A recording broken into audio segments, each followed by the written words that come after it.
again by week's end on Friday. Amy, thank you. Coming up on Fox 45 News at 6 o'clock, addressing the root causes of crime, the new plan from City State's Attorney Ivan Bates to tackle crime. A death investigation is underway after a man was shoved to his death at a Baltimore subway station. The person police want to identify.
Intervening before violent crimes happen, breaking down how City State's Attorney Ivan Bates' new citation docket works. And our Baltimore police stretch too thin to protect the public, looking into what's behind the stubborn staffing shortages. And Baltimore police, they need your help finding a person who may be connected to this case. What we're learning tonight about the Shot Tower subway murder. Live from WBFF in Baltimore, this is Fox 45 News at 6. Good evening, everyone. I'm Maxine Stryker. The Fox 45 News at 6 o'clock starts right now with the exclusive Fox Track, your Baltimore Minute. Ivan Bates out with a new plan to address quality of life concerns in the city, bringing people in for lower level offenses to get help. This is about how can we hold people accountable? How can we deal with quality of life crimes? We're not trying to have massive cars. We're not trying to give people records. Trespassing, loitering, open container violations, all things Bates will be enforcing. On Wednesday, a federal judge overseeing police reform in Baltimore calling the city's officer shortage a crisis. Despite increasing salaries to the highest in the state and boosting a slew of benefits, the department's vacancies dropping from 400 officers short to nearly 500 officers short over the last 8 months. Baltimore police releasing this image of a person they say they need help identifying in connection to the murder of 28-year-old Christopher Foster. Investigators say Foster was standing on the edge of the subway platform when someone pushed him from behind and then ran off. Foster fell into the tracks. He was electrocuted and pronounced dead at the scene.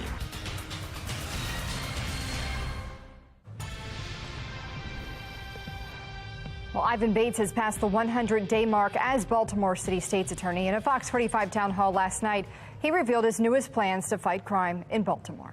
This is about how can we hold people accountable? How can we deal with quality of life crimes? We're not trying to have massive cars. We're not trying to give people records. But let's also be clear. These individuals who we give the services to, but once, maybe twice. If you decide you just don't want the services, you just can't go back and do what you want to do, because eventually we're going to have to prosecute you. Well, Bates says that docket will work towards addressing the root causes of crime in Baltimore rather than simply reacting to it. Fox 45's Mackenzie Frost walks us through this new program. This new citation docket is a way to enforce these lower-level offenses. It's a significant change from the policies of Marilyn Mosby and her administration. And new City State's Attorney Ivan Bates says it's a way to ensure there is accountability while providing the necessary resources to people in need. Baltimore's top prosecutor, Ivan Bates, out with a new plan to address quality of life concerns in the city, bringing people in for lower-level offenses to get help. This was about how can we hold people accountable? How can we deal with quality of life crimes? We're not trying to have mass incarceration. We're not trying to give people records. Trespassing, loitering, open container violations, all things Bates will be enforcing, utilizing the new district court citation docket. Drug treatment and mental health services will be offered. Let's also be clear. These individuals who we give the services to, but once, maybe twice, if you decide you just don't want the services, you just can't go back and do what you want to do, because eventually we're going to have to prosecute you. Bates' plan now contrasts Marilyn Mosby's plans when she stopped prosecuting these crimes, making her pandemic-era prosecution policies permanent in March 2021. Doubling down on her move, claiming allowing quality-of-life crimes to go unchecked did not lead to higher crime. I say follow the data, right? And so what we've been able to prove in the past year is that crime has decreased. Critics of Mosby's plan have long argued those smaller crimes are directly linked to bigger offenses, often more violent crimes. Bates and new Baltimore City Sheriff Sam Cogan argue early intervention with some of these offenders could help change their path, but that often means interactions with law enforcement. There are reasons why people are committing some of these crimes, and that's addiction and mental health. And one of the ways to get them treatment is if they're engaged constitutionally by a law enforcement officer and brought in front of the court.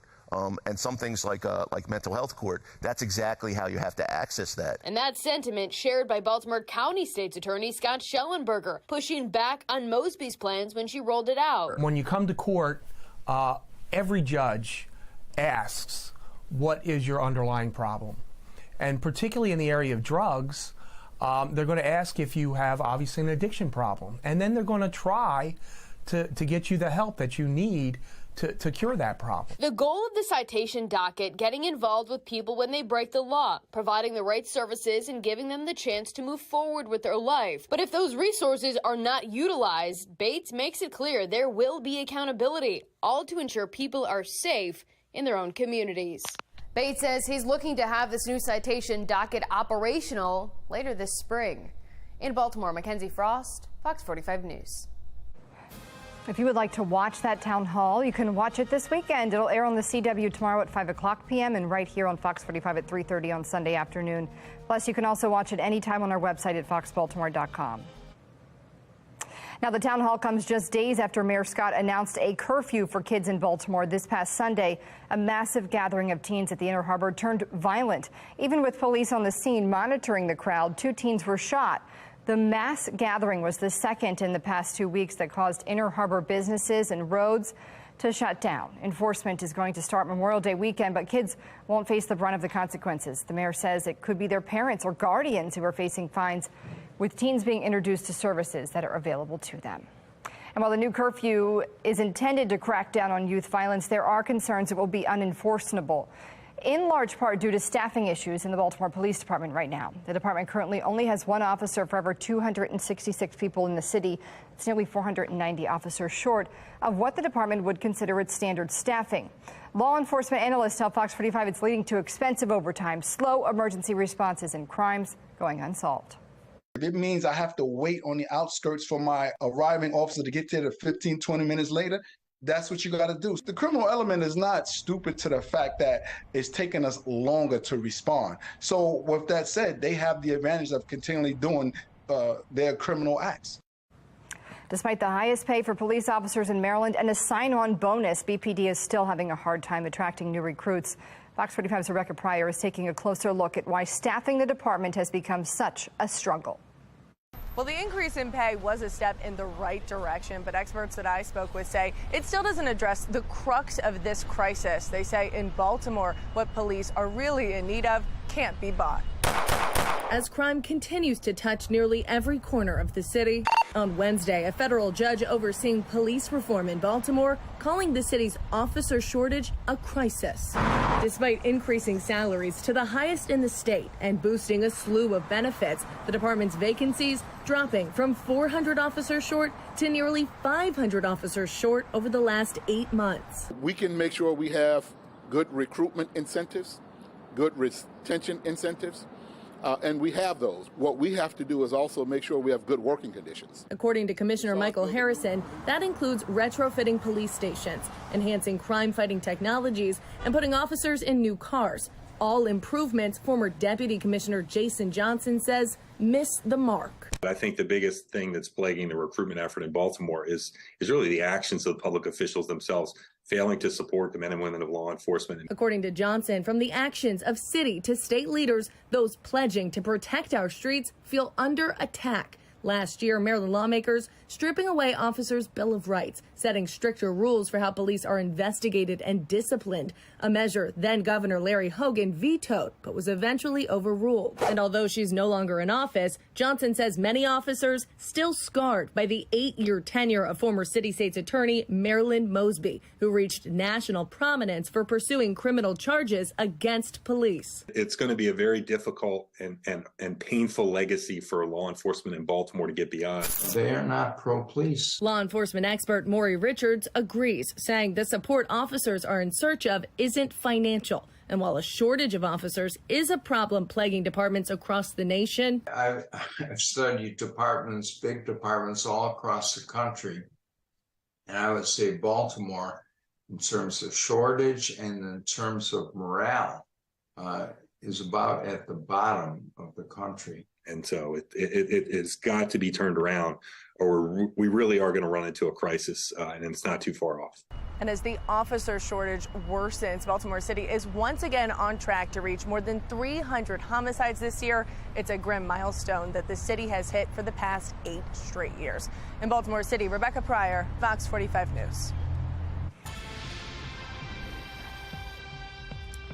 New information in the downtown Baltimore subway homicide where investigators say a man was pushed to his death. Baltimore police releasing this image of a person they now need help identifying in connection to the case. Right now, police aren't going as far as calling this person a suspect or a person of interest, but they do need your help finding him. Earlier this week, 28-year-old Christopher Foster was killed at the Shot Tower subway station. Investigators say Foster was standing on the edge of the subway platform when someone pushed him from behind and ran. Foster fell onto the tracks and was electrocuted by the third rail. His mother is demanding justice for his death. I want to see that person be caught and be accountable for his actions. I want to see him pay for what he did. Take another good look. This is the person police are trying to find. We've shared this image on foxbaltimore.com and on social media platforms. We are at Fox Baltimore. Call police if you know him or share it so others can help. Breaking. Now, a Fox 45 News alert in 3, 2, 1. Breaking tonight, there was a stabbing on North Utah Street and Madison Street. That's the corner of the University of Maryland Medical Center's Midtown campus. Police tell us that officers were called around 2:30 this afternoon. They found a 40-year-old woman who had cuts to her face. Her injuries are not life-threatening. Investigators believe the victim and woman were arguing at a nearby bus stop. They say when the victim tried to get onto a bus, the suspect cut her from behind, then ran. Police have not located that suspect at this time, but are still searching. Maxine? Fox 45 News speaks with the attorney of a Baltimore City delegate charged with assault. According to charging documents, Delegate Kaylin Young faces one charge of second-degree assault. Fox 45 confirmed today it was for an incident at the Reginald Lewis Museum in November, the week before Election Day. The person who filed the complaint claims Young forcibly removed him from the event. On the phone today, Young's attorney told Fox 45 News they have a recording of the incident and they look forward to proving his innocence. In Western Maryland, a Garrett County man is arrested for allegedly building a bomb. 53-year-old Christopher Beetzel's fingerprints were found on an improvised explosive device. Earlier this month, police removed an IED from a property in Accident, Maryland. Their investigation led them to Beetzel's home, where police say they found more explosives. He's facing multiple charges and is being held without bond. Caregivers for Alzheimer's patients putting their own health at risk. The warning from medical experts for those trying to support their loved ones. And I am tracking our next weather maker. That's actually going to bring us some rainy changes for the weekend. Showers just to our south right now. I'll explain when they're going to arrive here and what it means for all your weekend plans in a couple of minutes. The Supreme Court protecting access to an abortion pill for now, the latest deadline set in the fight over reproductive rights. Fox 45 News, winner of 17 2022 Regional Emmy Awards, more than all other Baltimore news stations combined.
Anne Arundel County Police released the name of a man who was fatally shot in Glen Burnie yesterday. The victim is being identified as 26-year-old Brandon DeCarlos Williams.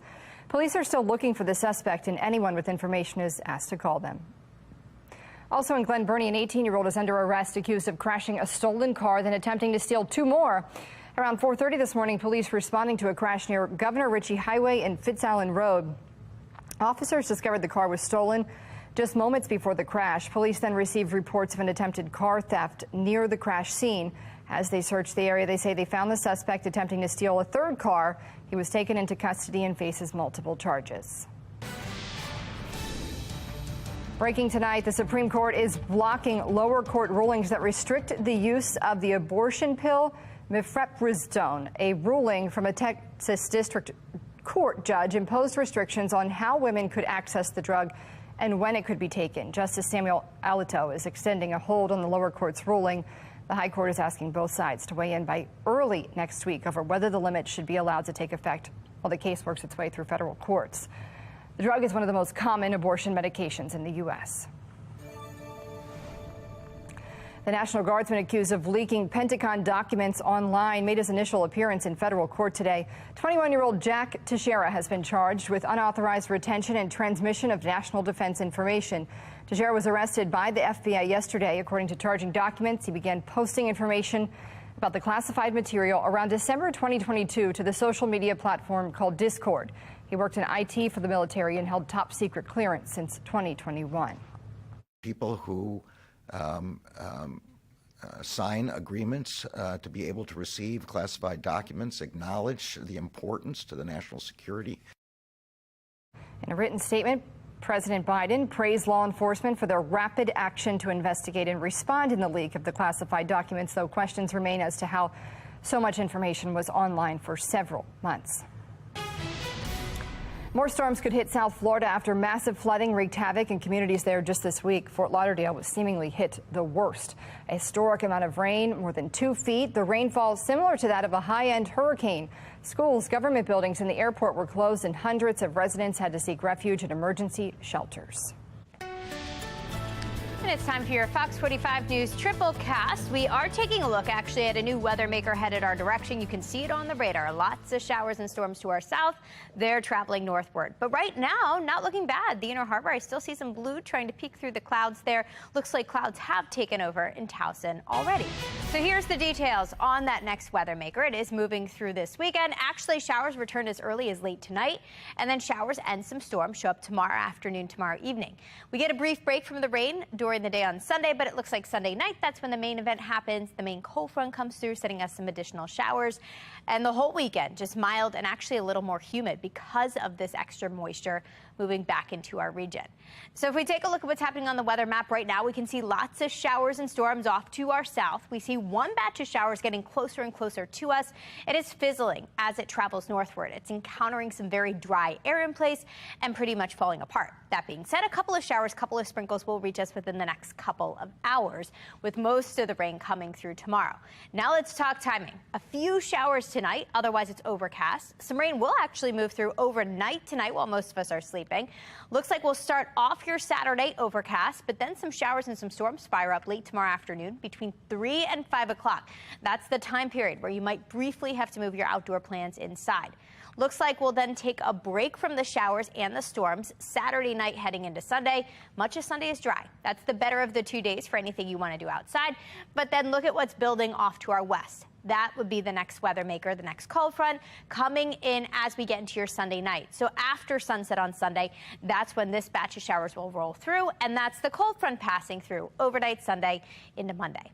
Right now, just looking cloudy down at the Inner Harbor. We're holding on to the very warm mid-70s under the influence of that south-southeasterly wind still, pumping in that very mild air. That means we are in decent shape for grilling tonight. I would expect a couple of showers to show up over the next couple of hours, but otherwise still comfortable this evening with temperatures settling back into the mid and low 70s.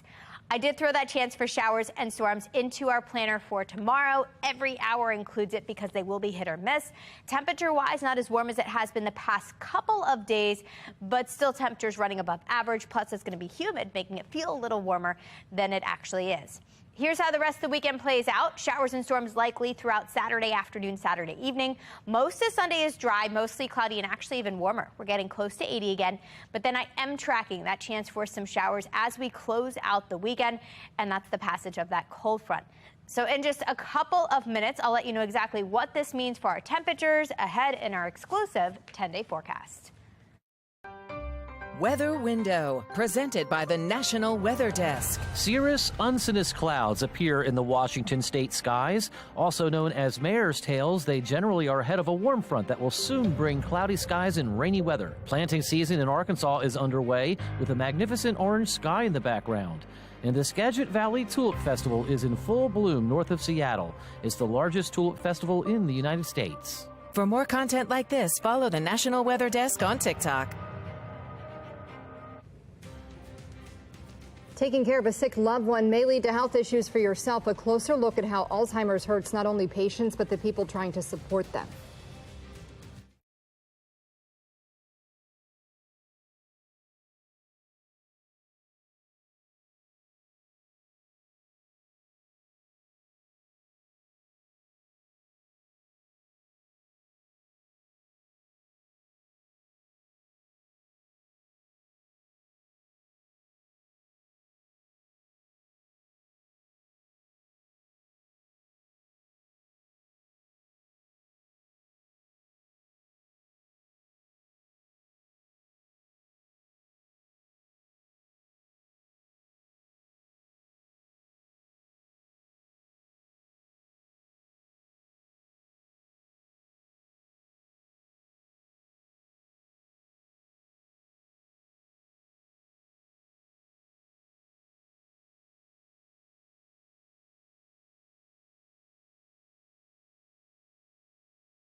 In tonight's Assignment America, the toll an Alzheimer's diagnosis takes not just on the patient, but the entire family, the caregivers in particular. New studies showing caregivers are more likely to develop chronic illnesses themselves. Barbara Morse from our sister station in Rhode Island reports. Now we're going to step right. For 65-year-old Janet Bryant, this dance class is a sort of a lifeline. It's fun to do, you know, and I like being with the other people. It's a very good stress reliever. That stress began in 2016 when her late stepdad, Bob, was diagnosed with dementia. And he was forgetting things and misplacing items. I would say 2 years after Bob started showing the symptoms, or I noticed them, then I noticed that Paul was having some of the same symptoms. You know, he'd forget a whole conversation that we'd had. Paul is her husband of more than 40 years. She picked it up really fast. His official Alzheimer's diagnosis in 2019. Then it was her mom, Peg. She started having issues too, but took quite a while for her to adapt, but she now has a full-time caregiver. We know that probably about 51 or 54% of those caring have a chronic disease that they develop because of the stress related to the disease. Having that support right from the get-go, right from when a diagnosis is made, is absolutely crucial. It was through the Alzheimer's Association that Janet has found outlets, this dance class, in-person and online education programs, and support groups. As part of it, every week your assignment is to do something for yourself and report back, so it kind of forces you to to do things. That was a beautiful wedding. Through scrapbooking, she and her husband, who spent 38 years as a forest ranger, relish the many memories they've shared, with more still to come. The message to other caregivers, Janet says, is clear. Don't try to be a hero. Go and get help. This is not something you can do on your own. Just so you know, all services through the Alzheimer's Association are free of charge. I'm medical reporter Barbara Morse. Looking ahead at our full 10-day forecast, still feeling like summer this weekend, but we do have some rain to go along with it. We actually need the rain right now. Showers and storms likely Saturday afternoon, Saturday evening. We catch a break Sunday. Most of Sunday's dry. Good news for anything you want to knock out outside this weekend with highs close to 80. But then after that, some more showers will roll in overnight Sunday into early Monday. And that's what's going to briefly cool us down as we head through Tuesday and Wednesday, back into the 60s there. Another little warm up on the other end of the week. We're back in the mid-70s on Thursday, near 80 on Friday, but it looks like after that temperatures will settle back into the low 70s with a chance for some more April showers looking ahead to next weekend.